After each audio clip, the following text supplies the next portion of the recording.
Tony, I recently talked to my tax guy about rolling over my 401k to an annuity with his firm. When I asked him if he was a fiduciary, he said, don't worry about it. Well, I am worried about it, and I'm wondering why he is not a fiduciary like you.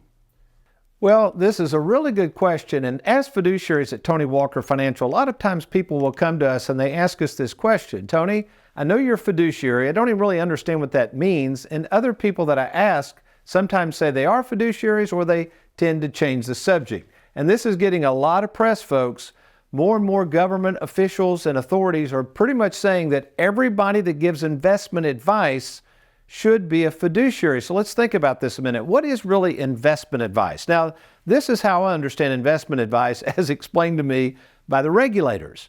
If someone is telling you to roll money out of a 401k, for instance, well, those are investments, and put it with them in an annuity or whatever, they are giving investment advice and as thus should be registered. If they're not registered, they're not fiduciary. So let's look at the definition of what a fiduciary is and why people probably don't want to be registered. First of all, fiduciary is simply this: an advisor who is required by law to work in your best interest. Okay, so the question is, why do certain advisors decide not to become fiduciaries when it's in the best interest of everyone for them to become fiduciaries? There's basically three reasons. Number one, it is very complicated to be registered under these laws. I mean, I have Trey Jurgens in our office as a chief compliance officer.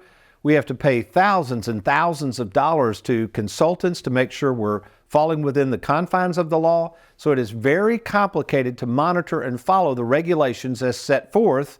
With us, we're governed and overseen by the SEC, or Securities and Exchange Commission. Leads to our next point. It is expensive.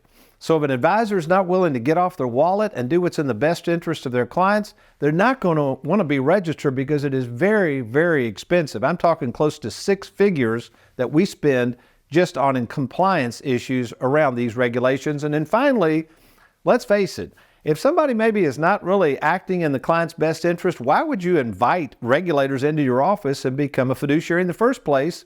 And instead, maybe just try to fly under the radar and avoid the issue altogether. So in summary, folks, if you're not working with a fiduciary, why not get a second opinion from someone at Tony Walker Financial like us who is? Thanks for watching. We hope you enjoyed that video. If you'd like, check out these other clips. And be sure to hit that like button and that subscribe button for more videos.